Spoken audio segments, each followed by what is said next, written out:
Okay, the next thing I want parents to understand is to avoid treatments that we know don't work or that have a very low probability of succeeding. By the way, if these don't correspond to your manual exactly, I changed a few of them yesterday. Okay, I try to keep my slides as up to date as possible. Or when I go through them and I don't like the teaching, the flow, I may change them a little bit. So if you're not seeing exactly what I have, my apologies, but you've got 99% of what I've been talking about. These are the things to avoid. All right. Why? Because either they're so silly we're never going to look at them, right? Or they've already been looked at and they don't work. Right? Taking something out of the diet benefits about 1 out of every 20 ADHD children. We're talking here about colorings, flavorings, and preservatives. Do some ADHD children react adversely to these? Yes. Do most? No. It's mainly children 5 and younger, and it's about 1 in 20. So, do we recommend elimination diets as a blanket panacea treatment for ADHD, as was done by Feingold and others? No. Might it benefit the occasional rare child? Yes. Next, there is nothing you can put in the diet that treats this disorder.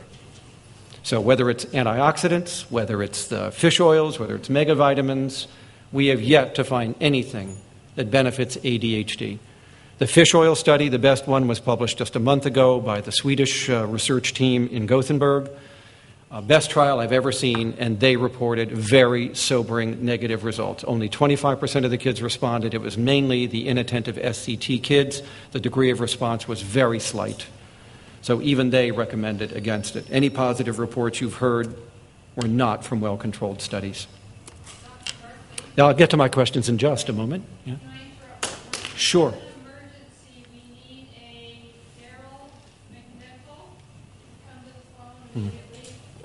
Thanks, Heidi. I'm sorry about that. Yeah. Next, fastest growing treatment in the U.S. school system right now for ADHD is sensory integration training. This is a special set of exercises done by some occupational therapists who have gotten additional training in the SI techniques and in assessing for sensory integration problems. This has been resoundingly disproved. So this is an area that has been studied, but you'd never know it by the number of people being exposed to this treatment.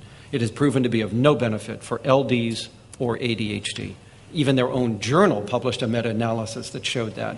And yet we go on seeing sensory integration being offered as a special set of exercises to treat ADHD. Why would massaging the head do anything for ADHD? Yet chiropractors do engage in what is called skull massage or neurologic organization training, claiming that they can successfully treat ADHD through skull massage. It's a silly idea. We won't go there.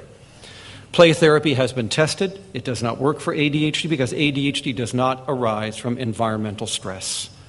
So why would helping children cope with stress solve this problem? That does not mean it may not benefit anxious children, PTSD children, or children with depression, but it doesn't benefit ADHD children for their ADHD. Self-control training, I mentioned earlier, this is talking to yourself. So teaching children to talk out loud as they perform a task, we had great hopes for this, and it failed. But the diamond in that dung heap is that we found that it was age-related. The younger you are, the less likely it works. But by late adolescence to adulthood, it does work, but only if you're on medication. It is a supplement to medication, not a form or alternative to medication. There are several books on the market now that were developed by these researchers. One is Steve Safran at Harvard Med School. He now has a cognitive therapy manual for adult ADHD.